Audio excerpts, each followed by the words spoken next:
हम डॉक्टर रीटा कदम का स्वागत करते हैं। और प्रभु ने, आप नागपुर से हैं, हमारे ग्रुप में ऑलरेडी वो हैं, ग्रुप की सदस्य हैं, पहले भी एक बार दो बार वचन दे चुकी हैं। हम उनका स्वागत करते हैं। आपके पति सुधांशु उनके साथ भी मिल करके चिल्ड्रन मिनिस्ट्री में बहुत सहयोग करते हैं। और जब हम लोग ने समर में कैंप लगाया था ऑनलाइन, सिस्टर लोग ने बहुत सुंदर तरीके से बच्चों को सिखाया। इन दिनों में बच्चों को सिखाने की आवश्यकता है, ऑनलाइन भी उनकी टीचिंग्स चलती हैं, क्लासेस चलती हैं, और आप अपने बच्चों को भी उसमें जोड़ करके आशीष उनको मिल सकती है। सिस्टर, आपका समय है सिस्टर रीटा।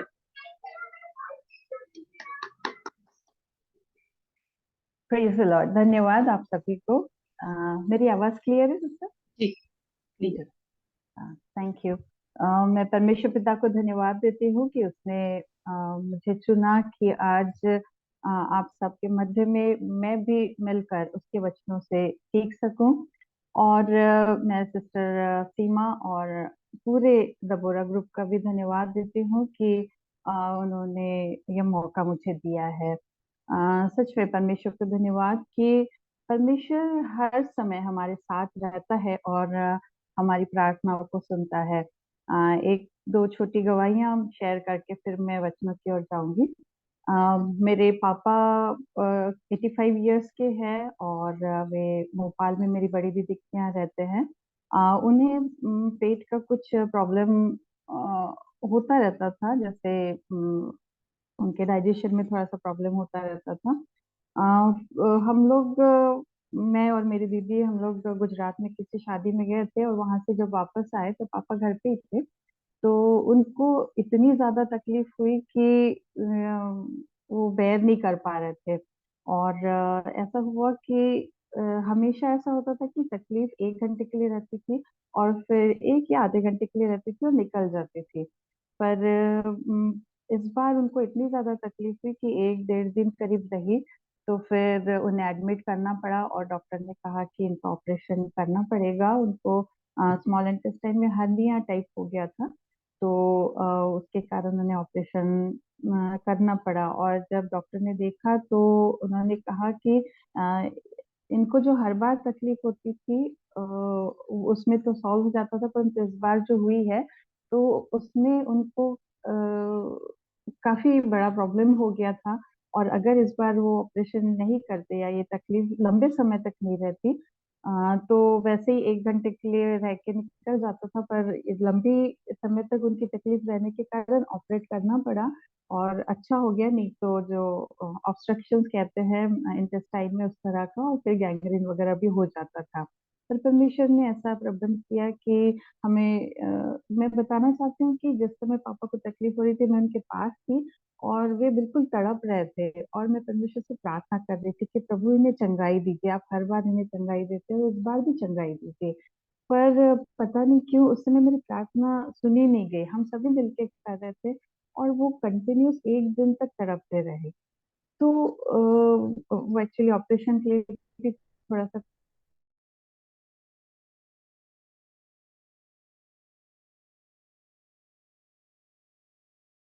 कुछ इन्वेस्टिगेशन के कारण थोड़ा लेट हो, उन्हें नहीं गई। और फिर जब ऑपरेट किया गया तो डॉक्टर ने कहा कि अच्छा हो गया, इस बार लंबी तकलीफ होने के कारण ऑपरेशन का निकला और फिर उसके बाद उनकी जो प्रॉब्लम थी वो हमेशा के लिए नहीं, आगे के जीवन के लिए सॉल्व हो गई। तो कई बार ऐसे होता है कि प्रार्थना हमें लगता है कि परमेश्वर ने नहीं सुनी है, पर उसके पीछे भी कुछ रीजन रहता है और वो हमारे लिए अच्छा ही होता है। ये पापा की गवाही हुई, एक मेरे बेटे की भी गवाही है। और वो अभी बायोकेमिस्ट्री में एमएससी कर रहा है, फाइनल उसका ईयर है। और उसको एक डिसर्टेशन के लिए अप्लाई कर रहा था वो कंपलसरी था, तो उसने 2-3 जगह पर अप्लाई किया, पर उसकी इच्छा थी कि मैं पुणे या हैदराबाद में मुझे मिले क्योंकि वहाँ के इंस्टीट्यूट बहुत अच्छे हैं। तो ऐसा उसने अप्लाई किया, प्रेयर किया, परंतु उसे कहीं और जगह मिला, देहरादून में मिला एडमिशन, जहाँ पे यानी वहां से उनको उसको रिप्लाई आया कि आपको यहाँ पे मिल सकता है। तो उसने रजिस्ट्रेशन ऐसे ही मन से कर लिया, क्योंकि वो वाला इंस्टीट्यूट बहुत अच्छा नहीं था। पर वो कंटिन्यूस प्रेयर में था, मैं उसको देखते रहती थी, तो वो थोड़ा सा परेशान रहता था। पर उसने कहा मम्मा ठीक है, परमेश्वर की अगर इच्छा है कि मैं यहाँ जाऊँ तो ठीक है। पर वो सेटिस्फाइड नहीं था। फिर ऐसे हुआ कि उसने पुणे में जिस साइंटिस्ट के अंडर में अप्लाई किया था, उनका पूरा बैच कंप्लीट हो गया था, उसके कारण उसे वहां नहीं मिला। परंतु ऐसे हुआ कि एक फोन एक दिन आता है कि एक मैडम का कि आप के लिए, यानी एक साइंटिस्ट है मैडम जो जिनके पास स्टूडेंट्स अभी नहीं है, वो नई आई है, तो आप उनके अंडर करना चाहेंगे क्या? तो उसने थोड़ा पूछताछ किया, फिर खुद वो मैडम ने ही फोन किया, कॉल किया उसको कि मैं साइंटिस्ट यहाँ पे ज्वाइन किया है मैंने अभी अभी पुणे में, तो आप मेरे अंडर में करना चाहेंगे क्या?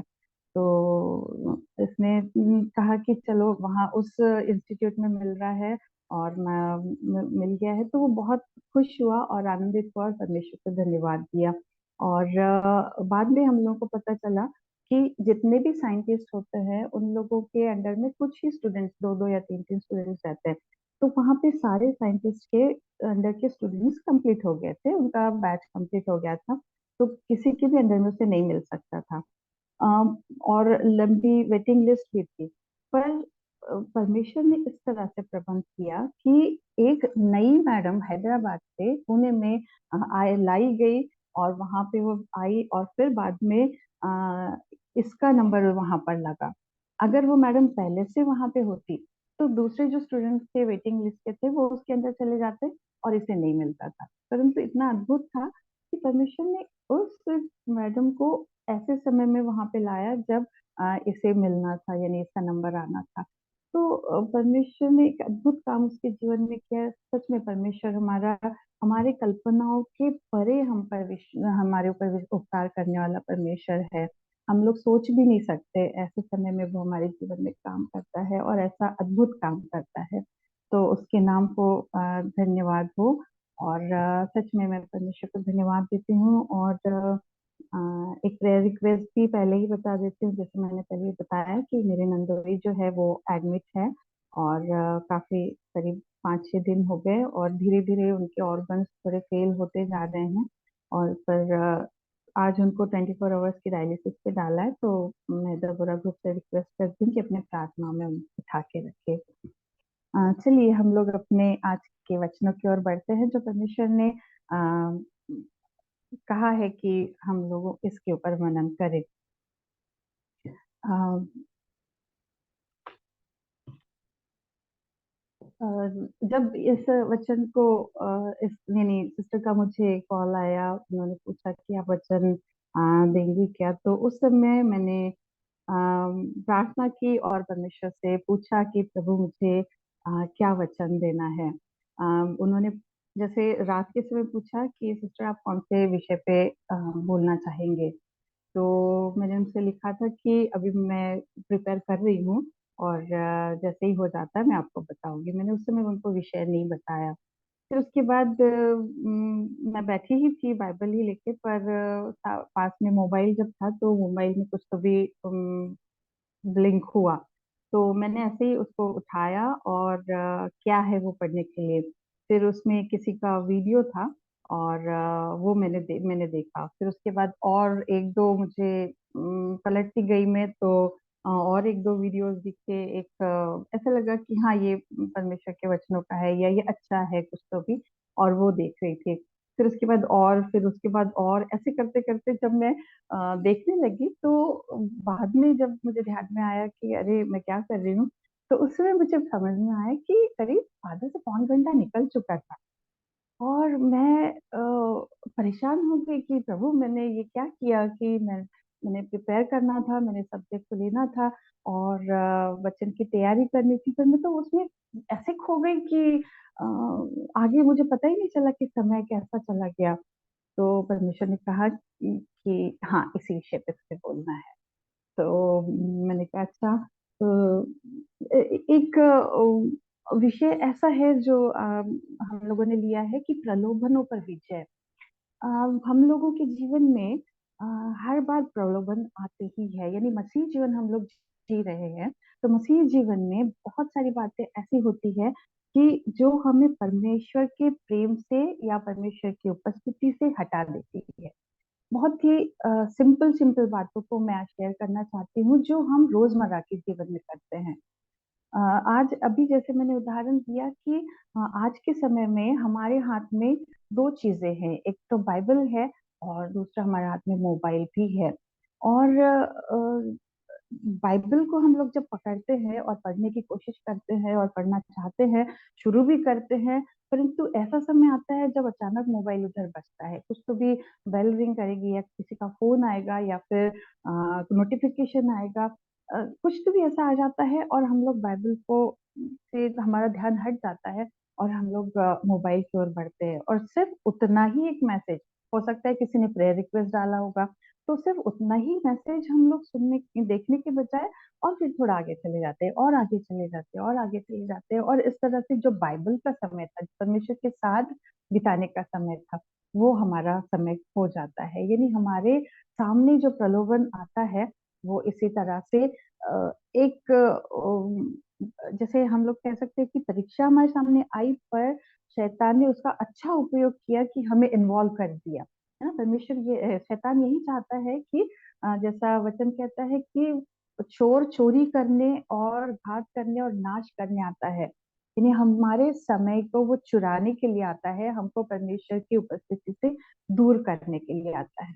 और वही बात आज के समय में हम ज्यादातर देखते हैं, हमारी आंखों की अभिलाषा या आंखों का के जो प्रलोभन है वो किस तरह से हमारे जीवन में काम करते हैं। हम उदाहरण के लिए अगर देखें तो सबसे पहले हमारे मन में उदाहरण, मुझे पता है आपके भी मन में आया होगा, हवा का, है ना।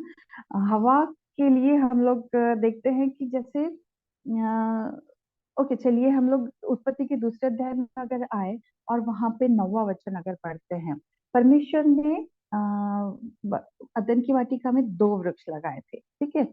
इस वाटिका में जो दो वृक्ष लगाए थे उसमें से पहला वृक्ष जिसका नाम दिया हुआ है वो है, 90 वचन मैं पढ़ रही हूँ, वाटिका के बीच में जीवन के वृक्ष को और भले या बुरे के ज्ञान के वृक्ष को भी लगाया, ठीक है।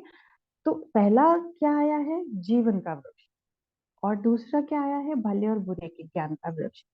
यानी परमेश्वर ने अच्छी बात पहले दी है और जो दूसरी बात है वो सेकेंडरी है ना। पर जब स्त्री से शैतान बातें करता है तो उसका ध्यान जीवन के वृक्ष की ओर नहीं जाता, उसका ध्यान किस ओर जाता है, भले और बुरे के ज्ञान के वृक्ष की ओर, है ना। तीसरे अध्याय के 6वां वचन अगर हम पढ़े, उत्पत्ति 3:6, अतः जब स्त्री ने देखा कि उस वृक्ष का फल खाने के लिए अच्छा, देखने में मनभाव और बुद्धि देने के लिए चाहने योग्य भी है, यानी उसने देखा, यानी उसने आंखों का उपयोग किया, आंखों से उसने देखा। और किसको देखा, अगर वो जीवन के वृक्ष के फल को देखती थी तो कितना अच्छा था, वो फल खा लेती थी। पर यहाँ पे वो उसी फल को देखती है जो जिसके लिए परमेश्वर ने मना किया था। यानी ध्यान कहाँ चला गया उसका, उस फल की ओर। शैतान ने उस समय का अच्छा उपयोग किया, उसकी जो समझ थी उसका उपयोग किया, और फिर वो उसे भटकाता है और दूर परमेश्वर से दूर ले जाता है। और इसका परिणाम भी हम जानते हैं कि मनुष्य जाति परमेश्वर से दूर हो गई। दूसरा उदाहरण अगर देखने का हम लोग देखते हैं तो हम लोग यहोशू में आ जाते हैं, और यहोशू की पुस्तक इसका 7वां अध्याय और उसका 21 वर्स, 21वां वचन, यहोशू 7:21। उसमें ये जो लिखा है, ये आकान का पाप हम सभी जानते हैं, पर मैं एक शब्द की तरफ आपका ध्यान खींचना चाहती हूँ, इसके वचन हम पढ़ेंगे। आकान कहता है कि जब मुझे लूट में शिनार देश का एक सुंदर ओढ़ना और 200 शेकेल चांदी और 50 शेकेल सोने की एक ईंट देख पड़ी, है ना, एक ईंट देख पड़ी, यानी उसने अपनी आंखों से देखा। कि वहां पे इतना सुंदर ओढ़ना है, चांदी है, सोना है, उस सबको जब देखा तब उसके मन में लालच आया और फिर वो पाप करता है। यानी आंखों से देखने के बाद कितने बड़ा पाप उससे हो गया है ना। एक और हम लोगों को बहुत अच्छा उदाहरण पता है दाऊद का। और दाऊद का भी उदाहरण जो हमें मिलता है दूसरा शमूएल उसका 11वां अध्याय और दूसरा वचन है ना। दूसरा शमूएल 11:2 में लिखा है, सांझ के समय दाऊद पलंग पर से उठकर राजभवन की छत पर टहल रहा था और छत पर से उसको एक स्त्री जो अति सुंदर थी नहाती हुई देख पड़ी। यहाँ पर भी दाऊद उससे देखता है और फिर उसके हाथ से पाप हो जाता है। ये तीनों उदाहरणों में हम लोगों ने देखा कि अ, हवा ने भी उस फल को देखा, आकान ने उन चीजों को देखा और दाऊद ने भी उस स्त्री को देखा, है ना। कई बार यानी यंग बच्चों के बीच में हम लोग काम करते हैं तो इन सारे उदाहरणों को या फिर इस तरह की कुछ बातें कहे तो उन लोग ऐसा कहते हैं कि आंटी हम लोग अगर वहां पे होते ना तो हम बिल्कुल फल को नहीं खाते थे। हम लोग वहां होते तो वो चीजों को देखकर इस तरह से नहीं लेते थे। या फिर दाऊद के लिए भी तो हम आज ऐसा सोचते हैं कि हम अगर उस जगह पर होते तो हम ऐसा नहीं करते। पर परिस्थिति आज भी वही है। जैसे मैंने भी पहले ही कहा कि हमारे हाथ में वचन है, बाइबल है और साथ ही मोबाइल भी है या फिर टीवी हम कह सकते हैं। तो हमारी आंखें किस ओर जाती है, हम किस ओर देखते हैं। ये आज सभी को बहुत ही जरूरी है कि हम इस बात को सोचें। चाहे हम छोटे बच्चों से लेकर बड़ों तक, बुजुर्गों तक, इवन 70-80 साल के जो लोग हैं उनके उम्र तक भी अगर देखें तो सबका ध्यान इस मोबाइल पर या उसकी चीजों पर इस तरह से गया है कि वहां से नजर हटती ही नहीं है ना। फिर हम लोग उसी में चले जाते हैं, फिर उसी को देखते रहते हैं। उसके कारण हमारा समय चला जाता है, हमारा क्या कहेंगे हम लोग, परमेश्वर की आराधना का जो भाग है वो चला जाता है। मैं दो उदाहरण बताना चाहती हूँ। जब चर्च में बैठते हैं तो हम स्पेशली जवान बच्चों पर और छोटे बच्चों पर भी विशेष ध्यान रखते हैं कि वे लोग ध्यान से आराधना में रह रहे हैं या नहीं। तो मैंने ये देखा है कि जवान बच्चे अपने मोबाइल को लेकर एकदम ऐसा रखते हैं जैसे बिल्कुल पास में है और किसी को आसपास वाले को दिखेगा नहीं, पीछे वालों को दिखेगा नहीं, और चुपचाप से ऐसे ऐसे करते रहते हैं, देखते रहते हैं। एक व्यक्ति को पीछे अगर कोई बैठा है तो ऐसा लगेगा जैसे बाइबल पकड़ के है और बाइबल देख रहा है, पर ऐसा नहीं रहता है, वो मोबाइल को देखते रहता है। एक और मैंने देखा कि एक बार चर्च में बहुत बड़ा प्रोग्राम था, बच्चों का प्रोग्राम था, इसी क्रिसमस की बात है, बच्चों का प्रोग्राम था, संडे स्कूल चला रहे थे। और हमारे साथ ही सामने वाली बेंच पे एक हस्बैंड वाइफ और उनके करीब 5 या 6 साल की बच्ची होगी वो बैठी हुई थी। जब प्रोग्राम चल रहा था तो माता पिता देख रहे, पर देखते देखते उनका ध्यान फिर बच्ची की तरफ, और बच्ची भी थोड़ा सा गड़बड़ कर रही। तो उस बच्ची का ध्यान उस प्रोग्राम की तरफ या उन वचनों की तरफ लगाने के बजाय उन्होंने क्या किया कि वो गड़बड़ कर रही है इसलिए उसके हाथ में मोबाइल दे दिया। वो खुद भी देखे जा रहा वो पापा, और बच्चे को भी दिखाते जा रहा, कार्टून दिखा रहा, उसको गेम्स खिला रहा है और ऐसा। तो जबकि बच्चों का प्रोग्राम था, ऐसा भी नहीं कि पास्टर साहब बड़ा बड़ा वचन बता रहे हैं तो बच्चा ध्यान नहीं देगा, पर बच्चों का प्रोग्राम चल रहा था फिर भी वो पिता ने अपने बच्चे को इस तरह से दिया। हमें बहुत बुरा लगा। हम लोग जब बाहर निकले तो वो पिता से हमने कहा और उसको समझाया कि किस तरह से बच्चों को परमेश्वर के भवन में बिठाना चाहिए। तो उसने माना इस बात को। तो ये बात कि बच्चों से लेकर बड़ों तक या इस अभिलाषा से या इस प्रलोभन से बच नहीं पा रहा है ना। तो आज हमें इस और ध्यान देने की आवश्यकता है कि क्या हम भी परमेश्वर का समय, हमारा अपना समय, परमेश्वर के वचनों का समय, उसके संगति का समय शैतान हमसे चुरा तो नहीं रहा, हम चुरा तो नहीं रहे। तो ये इस प्रलोभन से बचना बहुत जरूरी है। दूसरा एक और प्रलोभन आता है कि उसको हम लोग कहेंगे शॉर्टकट टू सक्सेस, है ना। आजकल अगर आप एडवर्टाइज देखोगे तो आप पैसा कमाना चाहते हैं, आप अमीर बनना चाहते हैं, आप सक्सेस पाना चाहते हैं, आपके बिजनेस को अच्छा बनाना चाहते हैं, आप भले ही आप बड़े डॉक्टर हो, बिजनेसमैन हो, या फिर हाउसवाइफ हो, आप छोटे बच्चे हो, इवन यहाँ तक कि एडवर्टाइज आ रही है अभी इतने में कि छोटे बच्चों को भी पत्ते खेलना, और एक और एडवर्टाइजमेंट देखी कि गुंडों को भी, यानी किसी भी तरह का व्यक्ति हो, उसे अगर सक्सेस पाना है, रिच होना है, तो वो इस बात को खेले या अपनाए, और फिर वो जल्दी से रिच हो जाएगा, सक्सेस पा लेगा। पिछले ही संडे हमारे यहाँ जो टीनेजर्स आते हैं, उसमें से एक बच्चे से बात कर रही थी मैं, वो तो उसको मैंने ऐसे ही पूछा बैठे बैठे कि बेटा आप क्या बनना चाहते हो आगे। तो उसने कहा कि मैं आप भी हंसोगे उस बात के लिए कि मैं दुबई जाकर लैंड सेल करना चाहती हूँ। तो मैं आश्चर्य में आ गई कि ऐसे कैसी बात है कि दुबई जाकर लैंड सेल। बोले वहां पे बहुत लोगों के पास, यानी वहाँ रिच पीपल रहते हैं, बहुत अमीर लोग रहते हैं, उनको लैंड की जरूरत तो पड़ती होगी ना, तो मैं उनको दे दूंगी, उनको बेचूंगी। और तो बोले मुझे साउथ कोरिया जाना है, वहां पे मुझे म्यूजिक सीखना है। क्यों?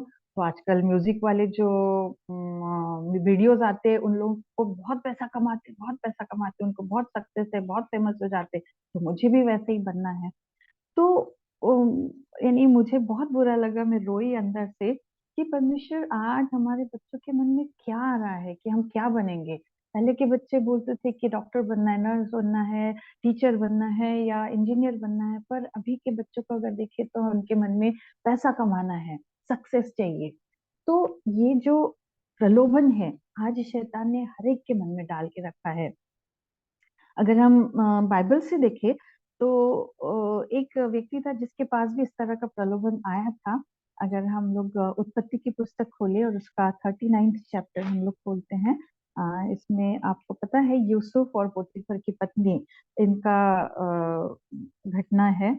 और उसमें अगर हम लोग देखें तो यूसुफ के लिए लिखा है कि यूसुफ को उस घर का सारा अधिकार, वो कहता है कि मुझे इस घर का सब कुछ अधिकार मिल चुका है, या फिर मेरे अंदर सभी कुछ है ना। पर ये सब उसके पास था, अगर वो उस पोटीफर की पत्नी की बात मान लेता तो उसे और भी अधिक प्रतिष्ठा मिलती, या वो कुछ तो भी उसके लिए करती, और अधिक वो बढ़ता था, है ना, पैसा भी मिल जाता था, और शायद उसको दास इस कैटेगरी से हटा के वो और कुछ भी बना देती थी। तो इस तरह से उसके सामने बड़ा प्रलोभन था। परंतु हम जानते हैं कि जब 10 आज्ञाएं भी दी नहीं गई थी, आप देखोगे ये उत्पत्ति का वाकया है, परंतु 10 आज्ञाएं आगे के अध्यायों में, आगे के पुस्तकों में दी गई है ना। पर इस समय भी यूसुफ जो था वो उस आज्ञा को मानता है कि तू व्यभिचार न करना, है ना, परमेश्वर के विरुद्ध न जाना। यानी उसके सामने वो प्रलोभन था, पर फिर भी वो उसमें नहीं पड़ता है, क्योंकि अगर यूसुफ का जीवन हम लोग देखें तो उसमें लिखा है, हर जगह पर लिखा है कि क्योंकि परमेश्वर उसके साथ था, क्योंकि परमेश्वर उसके साथ था। यूसुफ ने अपने आप को शुद्ध रखा, परमेश्वर उसके साथ रहा, और परमेश्वर ने उस उन प्रलोभनों पर विजय लेने के लिए या प्राप्त करने के लिए उसे सहायता भी की। हमने यीशु का भी उदाहरण हम देखते हैं कि यीशु के सामने भी काफी प्रलोभन थे, परंतु फिर भी जैसे शैतान ने उसकी परीक्षाएं ली, उस समय भी उसके सामने प्रलोभन था।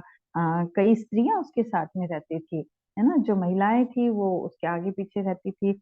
पर मैं हो सकता है उस समय में, क्योंकि वो यंग एज में था, तो कुछ प्रलोभनों की बातें शैतान ने जरूर उसके मन में डाला होगा। हम डेफिनेटली हम यहाँ पे बाइबल में हमें नहीं मिलता है, पर जैसे लिखा हुआ है कि यीशु मसीह सारी प्रलोभनों से, सारी परीक्षाओं से गुजरा, तो हो सकता है ये भी परीक्षा उसके ऊपर आई होगी, परंतु फिर भी प्रभु यीशु मसीह ने अपने आप को शुद्ध रखा, पवित्र रखा, है ना। एक और प्रलोभन हमारे सामने आता है, और वो है अधिकार की भावना। अधिकार की भावना यानी हमारे पास जो अधिकार है उसका उपयोग, हो सकता है हम बड़े पोस्ट पे होंगे, हो सकता है कि हमारे अंडर में कई लोग काम करते होंगे, हम स्कूल के प्रिंसिपल हो सकते हैं, नर्सेस के मेन व्यक्ति सुपरिटेंडेंट हो सकते हैं, या किसी भी बड़े पोस्ट पे हो सकते हैं। पर इस अधिकार को चलाने की जो प्रलोभन है, यानी मसीह स्वभाव छोड़कर ऐसा प्रलोभन कि मैं अपना अधिकार चलाऊंगा या चलाऊंगी, इस तरह से भी मन में आ सकता है। अगर हम दानियल की पुस्तक देखिए, उसका चौथा अध्याय और 19वां पद, इसमें हम लोगों को पता है कि ये आता है, राजा बेलतेशस्सर का वर्णन इसमें है। और उसके लिए 30वां वचन मैं पढ़ रही हूँ, दानियल चौथा अध्याय और 30वां वचन। उसे परमेश्वर ने बताया भी था कि तू अगर घमंड करेगा या खुद को बड़ा करेगा तो तू गिर जाएगा। परंतु फिर भी ऐसा हुआ कि 12 महीने के बीतने पर जब वह बेबीलोन के राजभवन की छत पर टहल रहा था, तब वह कहने लगा, क्या यह बड़ा बेबीलोन नहीं है जिसे मैं ही ने अपने बल और सामर्थ से राजनिवास होने को और अपने प्रताप की बढ़ाई के लिए बसाया है। यानी उसके मुंह से वो वचन निकला या वो वाक्य निकला कि क्या मैंने ही ये सब प्राप्त नहीं किया? क्या मैं ही नहीं जो इन सारे लोगों को के ऊपर राज करता हूँ? तो इस तरह से उसको ये प्रलोभन आया, उसकी चेतावनी दी गई थी, पर फिर भी जब प्रलोभन आया तो उसमें गिर गया। और फिर उसका जो आगे का हश्र होता है वो हम लोग देखते हैं कि 7 साल तक वो घास खाते रहता है। तो ये एक भावना हमारे अंदर आ सकती है कि प्रलोभन आ सकता है कि मुझे अधिकार दिया गया है, मैं ही सब कुछ कर रहा हूँ, कर रही हूँ, या मैं इनका अधिकार, है ना। पर यदि हम लोग दूसरा उदाहरण जो अपोजिट है, यानी मूसा, मूसा को अगर देखिए तो मूसा का पूरा जीवन हम लोग जानते हैं। उसको भी अधिकार बोलो या फिर एक आशीष मिली थी कि वो लीडर था, है ना, लीडर, बहुत अच्छा लीडर था। परंतु परमेश्वर ने उसके लिए कहा है कि वो संपूर्ण मानव जाति में नम्र व्यक्ति, सब में वो अच्छा और नम्र था, जो परमेश्वर को भी भावता हुआ। तो ये एक बात कि परमेश्वर के द्वारा मिले गए अधिकार को उपयोग, यानी उसके लिए घमंड करना या उसके लिए अपने आप को बड़ा मानना, ये एक प्रलोभन में गिर सकते हैं। परंतु परमेश्वर चाहता है कि यीशु मसीह जैसा इतना बड़ा परमेश्वर का पुत्र होते हुए भी उसने नम्र किया। तो हमें अधिकार अगर मिलता भी है तो उसमें भी उन प्रलोभनों में गिरने के बजाय हमको नम्रता से जीवन जीना है। तीसरा एक और नेक्स्ट एक और प्रलोभन हमें आ सकता है और आता है, जो अभिलाषा पूर्ण आंतरिक जीवन। यानी बाहर से तो हम बहुत अच्छे दिखते हैं, बाहर से हम दिखते होंगे कि हम प्रेयर करने वाले हैं, हम सबकी सेवा करने वाले हैं, हम परमेश्वर के सामने रहने वाले हैं, सिर्फ बाहर से दिख सकते हैं। परंतु हमारा अंदर कैसा है ना, परमेश्वर हमारे अंदर देखता है, ये हम जानते हैं। और हम अपने आप को जांचे कि क्या मेरे अंदर ऐसी अभिलाषाएं हैं, ऐसे प्रलोभन है जो मुझे परमेश्वर से दूर करता है या करती है। एक उदाहरण मैं बताना चाहती हूँ, बहुत सुंदर, दो मरियमों का उदाहरण बताना चाहती हूँ, जिसमें गिनती के 12वें अध्याय में अगर हम लोग आ जाएं तो गिनती 12, और उसमें हमें वर्णन मिलता है कि अ, हारून और मरियम जो मूसा के भाई बहन थे, उन लोगों ने जब देखा कि मूसा ने एक विवाह किया है, तो वो क्या कहते हैं कि क्या मूसा से ही परमेश्वर बात करता है? अगर मरियम का वाक्य हम लोग देखें कि क्या यहोवा ने केवल मूसा ही के साथ बातें की है, क्या उसने हमसे भी बातें नहीं की? अब मरियम का जीवन अगर हम लोग देखें तो वो अ, जब इन लोग लाल समुद्र से बाहर निकले और उसके बाद में उन लोग परमेश्वर के ऊपर आराधना करने लगे, उस समय मरियम ने क्या डफ बजा के बिल्कुल नाची और लोगों को भी प्रोत्साहित की, और सबने मस्त परमेश्वर की स्तुति की, आराधना की, धन्यवाद दिया, सब कुछ। ये लीडर थी मरियम। पर अंदर में उसकी क्या बात थी, ये हमको इस जगह पर पता चलता है कि वो परमेश्वर के साथ चल रही थी, दिख रहा था अच्छी है। तो यहाँ जब हम लोग थोड़ा सा देखते हैं तो ऐसा लगता है कि अंदर उसके कुछ तो भी ऐसा था जो एक आत्मिक जीवन में एक अभिलाषा थी, एक प्रलोभन था उसके लिए सामने, की वो कहती है कि क्या मूसा ही है जिससे परमेश्वर बातें करता है। यानी ये अंदर की बात बाहर निकली उसकी। तो कई बार हम सोचते हैं कि हम बाहर से बहुत अच्छे हैं, लोग भी हमारी तारीफ करते हैं, पर अंदर में कुछ तो भी, कहीं तो भी बुरी अभिलाषा या ऐसा प्रलोभन रहता है कि हाँ, हम भी कुछ तो भी है, हमारा भी आदर होना चाहिए, या हम कुछ परमेश्वर के सामने या लोगों के सामने अपने आप को दिखाना चाहते हैं। तो आज जरूरत है इस प्रलोभन से बचने के लिए हम अपने अंदर सोचे कि क्या मैं बाहर से अगर प्रेयर वाली दिखती हूँ, बाहर से अगर परमेश्वर के साथ चलने वाली दिखती हूँ, पर मैं अंदर से कैसी हूँ? कहीं मैं बुड़बुड़ाने वाली, कंप्लेंट करने वाली, और लोगों के बारे में ईर्ष्या या मत्सर या द्वेष या क्रोध दूसरों के बारे में मेरे अंदर है। तो इस बात को जांचने की आवश्यकता है, इस प्रलोभन में हम ना पड़े, हम अंदर से भी साफ रहे, शुद्ध रहे, जैसे बाहर से भी रहते हैं। क्योंकि परमेश्वर भी कहता है ना, कटोरी बाहर से साफ हो तो जरूरी नहीं कि अंदर से, जब अंदर से हम साफ करेंगे तो बाहर से भी वो साफ सुथरी रहेगी। एक और प्रलोभन के बारे में मैं बताना चाहती हूँ। ओके, उसके पहले मैं मरियम, जो हमने देखा गिनती में, जो मरियम मैंने कहा था, दो मरियम के बारे में बताना चाहती हूँ। तो दूसरी मरियम है, हमें मिलती है यीशु की माता मरियम, है ना। इतनी सारी मरियम, मुझे लगता है पूरे ये यरूशलेम में, बैतलहम में कितनी सारी मरियम होगी, है ना। पर अगर किसी को परमेश्वर ने चुना तो वो थी मरियम, जो यूसुफ की होने वाली पत्नी। तो इसी को परमेश्वर ने क्यों चुना? अगर उसका वाक्य हम लोग देखें तो वो परमेश्वर के भय में चलने वाली, उसके साथ साथ चलने वाली, उसकी आराधना करने वाली। और जब उसको कहा गया कि तू गर्भवती होगी और तू एक पुत्र जनेगी, उसका नाम यीशु रखना, ये सारी बातें जब उससे बताई गई तो उसका वाक्य क्या था कि हे प्रभु, तेरी इच्छा पूरी हो, जो कुछ तेरी इच्छा है वो मेरे जीवन में पूरी।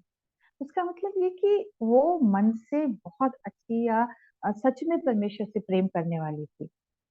तो हमें पहली वाली मरियम के जैसे नहीं, परंतु ये दूसरी मरियम जो प्रभु के चरणों में बैठती थी और परमेश्वर से कहती है कि प्रभु, तेरी इच्छा मेरे जीवन में पूरी हो, चाहे मेरा मंगेतर मुझे डिनाई कर दे, चाहे लोग मुझे पतरवाह कर दे, चाहे मेरी बदनामी हो, पर फिर भी जो परमेश्वर की इच्छा है वो मेरे जीवन में पूरी हो।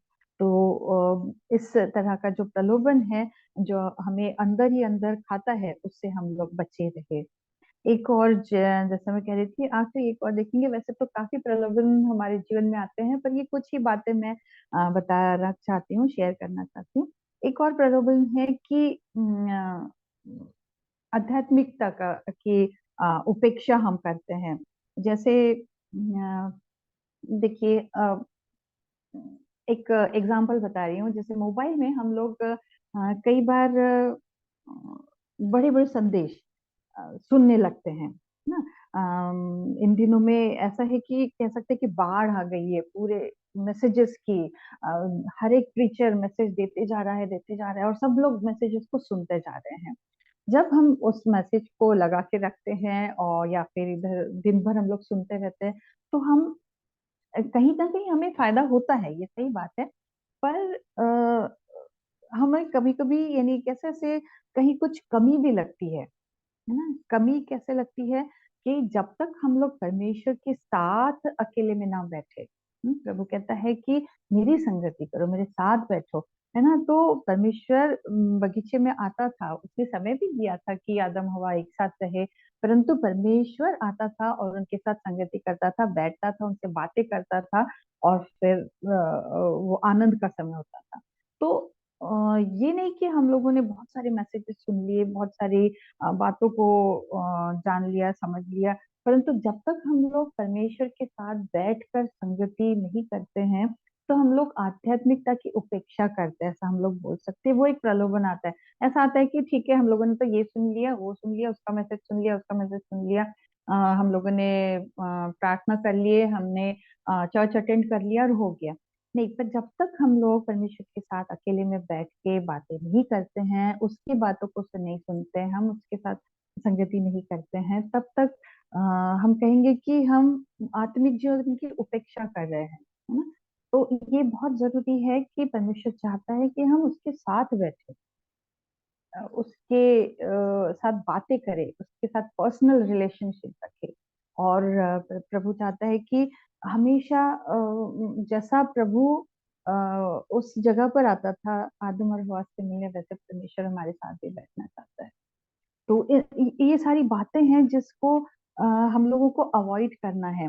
तो यदि हम चाहे कि हम कहे कि हाँ हम लोग प्रार्थना कर लेंगे और परमेश्वर से कह देंगे कि प्रभु इन सारी बातों को हटा दे, फिर हम चाहेंगे कि ठीक है आज मैं मैसेज नहीं देखूंगी, या आज मैं मोबाइल नहीं देखूंगी, और आज मैं टीवी नहीं देखूंगी, ऐसा हम लोग सोच लेते हैं, ऐसा कई बार होता है।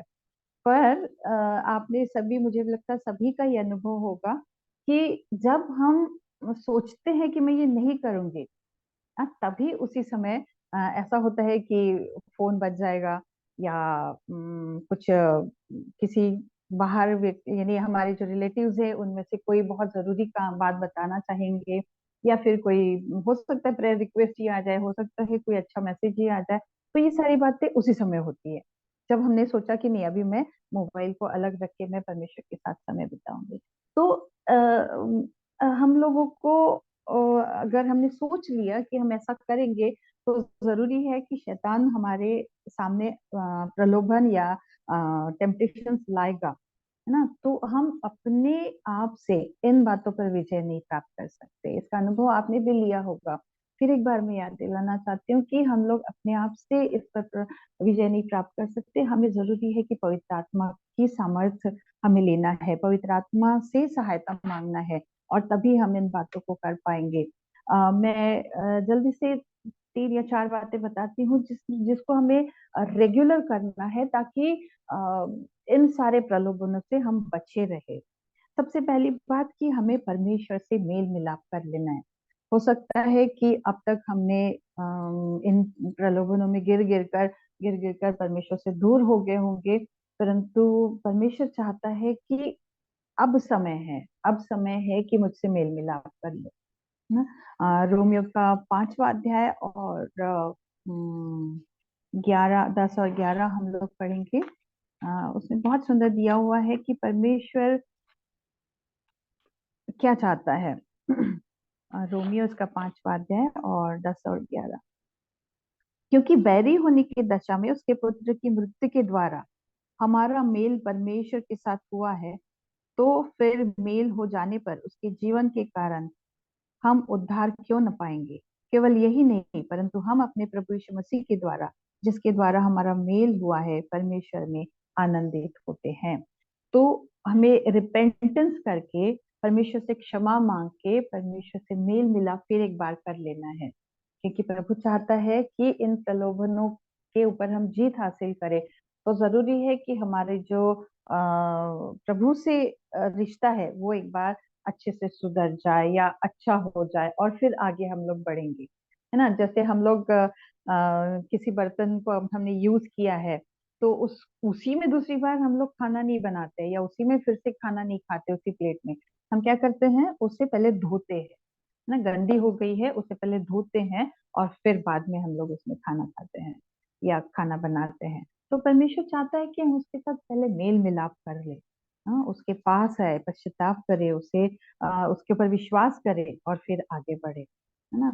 उसके बाद में सेकंड बात है कि हम लोगों को परमेश्वर के वचनों पर मनन करते रहना है, उसके वचनों को पकड़े रहना है, वचनों को याद करना है। इन दिनों में मैं कई लोगों से मिल रही हूँ, और थोड़े, यानी कैसे, 35 के आगे जो लोग हैं उनसे मिलके मैंने ये देखा है, एक बार तो भी उनके मुंह से निकल जाता है, आजकल ना मुझे याद ही नहीं रहता है। आप में से भी शायद कोई ऐसा बोलते होंगे, आजकल मुझे याद ही नहीं रहता है। तो ये जो वाक्य है, इसको अगर हम लोग थोड़ा सा सोचे कि क्यों ऐसे हो रहा है, क्या 35 ईयर्स 40 ईयर्स के समय में मेमोरी जाना शुरू हो जाएगा? नहीं, ऐसा नहीं है। पर हम परमेश्वर के वचनों को हम लोग कहेंगे कि ध्यान नहीं दे रहे हैं, या फिर उस पे मनन नहीं कर रहे हैं। ये मैंने मैंने एक रीजन पाया है कि जब परमेश्वर के वचनों को आप याद करोगे ना, तो सारी बातों को, बाकी सब सारी बातों को भी आप याद कर पाओगे। ये अनुभव है, मेरा भी अनुभव है, और आप में से भी किसी का होगा कि जब हम परमेश्वर के वचनों को याद करते तो हमारा मेमोरी पावर बढ़ता है, यानी एक आशीष हमें परमेश्वर से मिलती है।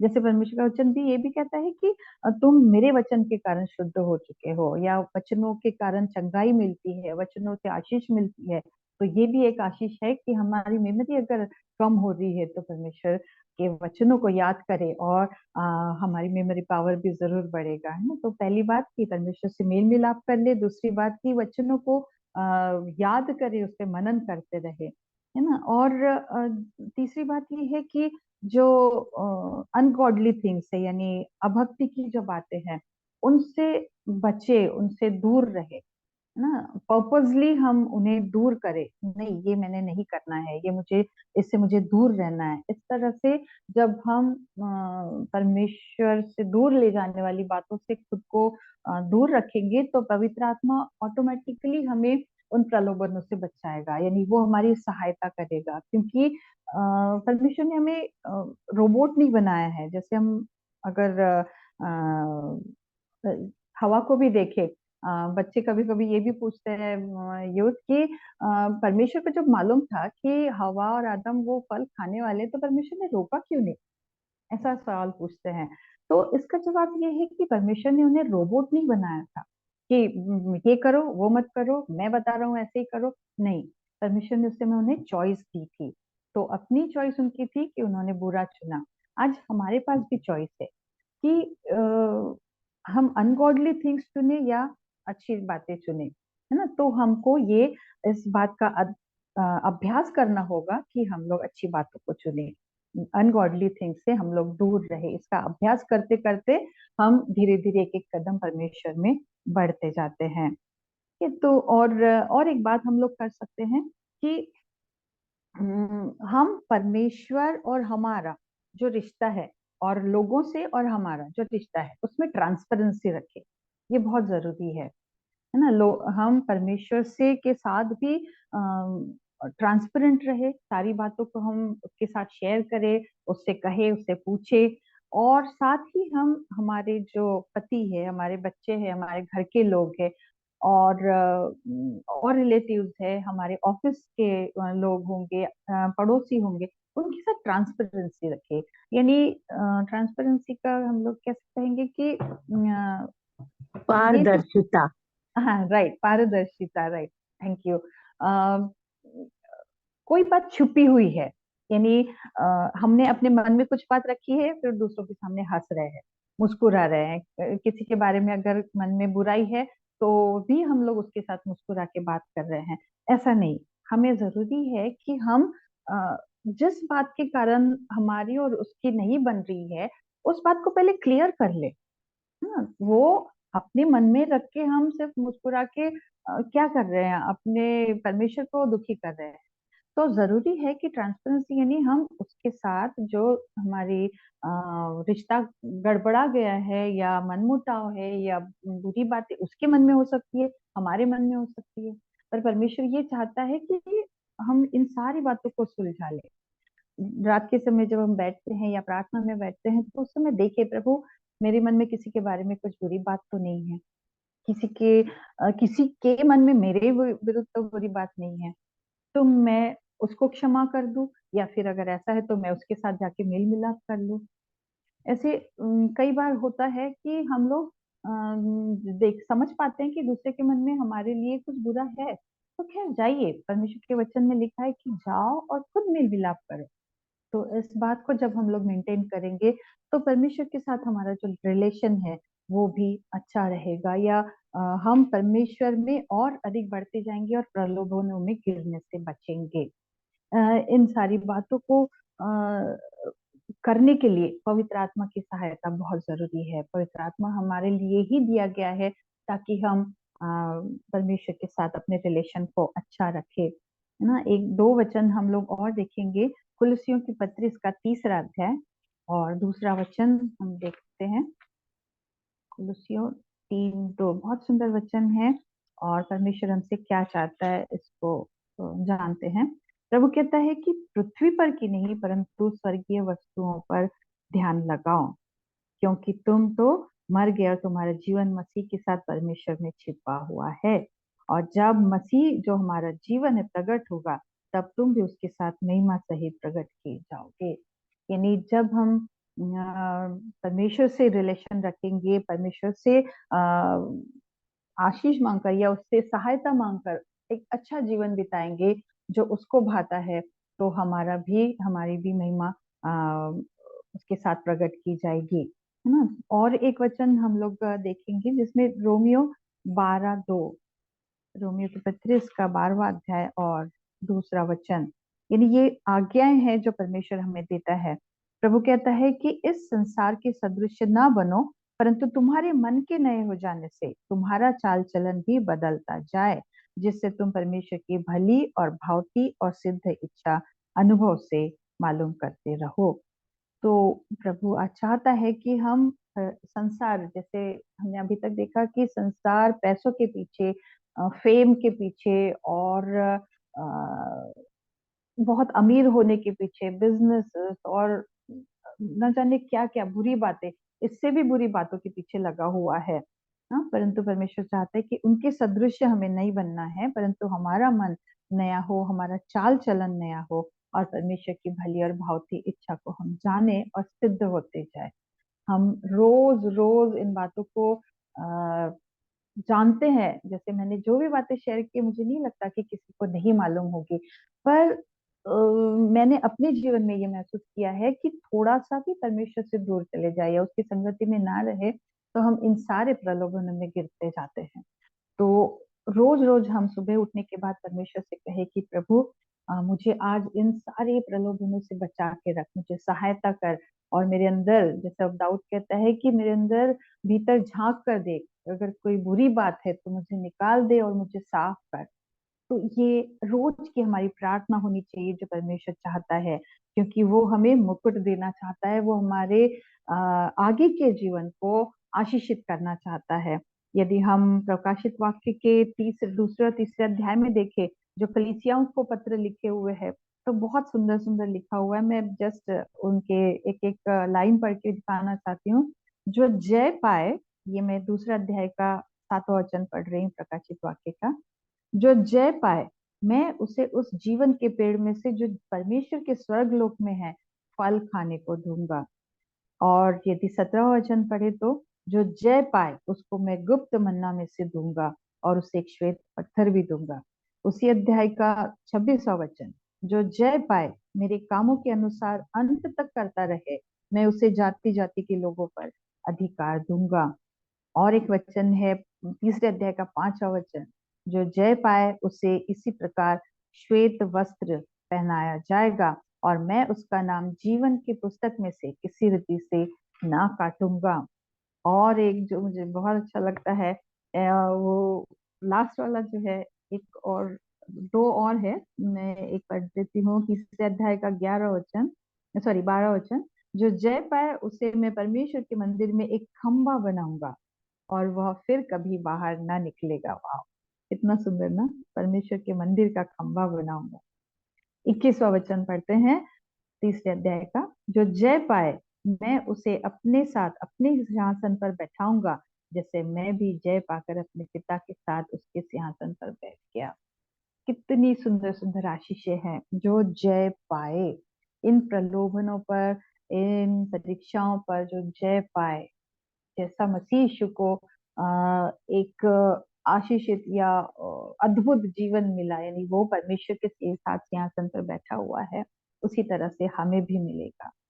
तो आज से हम अगर इन प्रलोभनों में फंसे हुए हैं, तो परमेश्वर के साथ अपना रिलेशन बनाए, ट्रांसपेरेंसी रखे, उसके वचनों को अध्ययन करें और वो जय प्राप्त करने की कोशिश करे पवित्र आत्मा की सहायता से। इन्हीं वचनों के साथ मैं अपना वचन समाप्त करती हूँ। परमेश्वर करे कि हम सबको सहायता करें। हम प्रार्थना करेंगे। हे पवित्र सामर्थ्य अनुग्रहकारी पिता परमेश्वर, हम धन्यवाद देते हैं प्रभु सुंदर समय के लिए, इन सुंदर वचनों के लिए।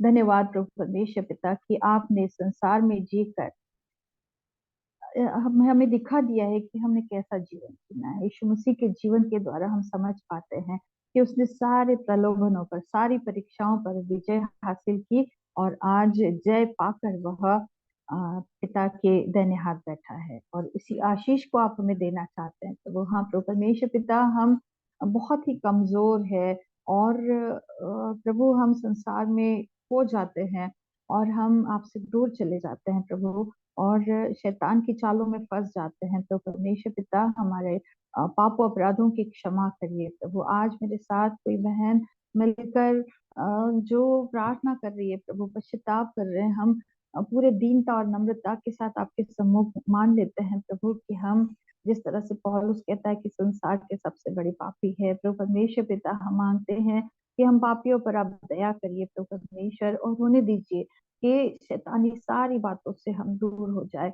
हम संसार के जैसे ना बने, परंतु आपके जैसे बने, आपका स्वभाव हमारे अंदर हो। आपने जिस तरह से प्रभु यीशु सारी बातों पर विजय प्राप्त की है, हम भी प्राप्त करें प्रभु परमेश्वर पिता। हमारी सहायता करिए, पवित्र आत्मा हमारे साथ उपस्थित रहिए हर पल हर वक्त। हम जब भी प्रलोभनों में गिरने के समय पर आते हैं प्रभु, ऐसे समय में हमें चिताइए, हमें उसमें से निकलने के लिए अपनी ताकत, अपनी सामर्थ्य दीजिए प्रभु परमेश्वर पिता, ताकि हम एक अच्छा जयवंत जीवन जिए। जब लोग हमारी ओर देखे प्रभु, आपका प्रकाश हमारे द्वारा लोगों पर चमके प्रभु परमेश्वर पिता, ताकि हमारे कामों को देखकर, हमारे स्वभाव को, हमारे जीवन को देखकर वे आपके नाम की महिमा करें और आपकी ओर मुड़ सके प्रभु। तो परमेश्वर पिता, हम अपने जीवन में, मसीह जीवन में एक एक कदम चल रहे हैं, आपके सम्मुख अपने जीवन को बिता रहे हैं, आपके जैसा बनना चाह रहे हैं प्रभु। हम आज फिर से एक बार मांगते हैं प्रभु परमेश्वर पिता, हमें अपने सामर्थ से भर दीजिए, पवित्र आत्मा की सामर्थ से भर दीजिए प्रभु। हमारी सहायता करिए प्रभु परमेश्वर पिता, ताकि किसी का भी नाश ना हो, हम बचे और हमारा परिवार भी बचे प्रभु परमेश्वर पिता। सहायता करिए, हम अपने बच्चों के लिए, अपने कलीसिया के लोगों के लिए, अपने जवान जवान बच्चों के लिए प्रार्थना करते हैं प्रभु परमेश्वर पिता, बड़े बोझ से भरकर प्रभु। आज वे लोग पूरे मोबाइल्स के बहुत बड़े ट्रैप में फंसे हुए प्रभु परमेश्वर पिता, सहायता करते हैं। आप कार्य करिए प्रभु परमेश्वर। हम आंसुओं के साथ सारे लोगों को आपके सम्मुख लाते हैं परमेश्वर। आपके कलीसिया में प्रभु परमेश्वर पिता, जब लोग बैठते हैं, सच में दिल से आपकी आराधना करने वाले हो, आत्मा और सच्चाई से आराधना करने वाले हो, आपकी संगति करने वाले हो प्रभु परमेश्वर पिता, आप दया करिए प्रभु। आंसुओं के साथ हम अपनी प्रार्थनाओं को आपके सम्मुख रखते हैं प्रभु। किसी का भी नाश ना हो, परंतु हर एक व्यक्ति बचाया जाए प्रभु परमेश्वर पिता, सहायता करिए प्रभु परमेश्वर पिता। हम आगे का समय आपके पवित्र आत्मा में सौंपते हैं, वचनों पर अधिक मनन करने के लिए और आपकी इच्छा को जानने के लिए हमारी सहायता करें। इस जबूरा ग्रुप को आप आशीषित रखिए प्रभु परमेश्वर पिता। जो जो वचन बोए जाते हैं प्रभु, जो प्रार्थना यहाँ से उठती है प्रभु, सब आपके सम्मुख ग्रहण योग्य हो प्रभु, ऐसा बोल। धन्यवाद के साथ प्रार्थना यीशु मसीह के नाम से मांगते हैं, सुनिए और ग्रहण कीजिए, आमीन।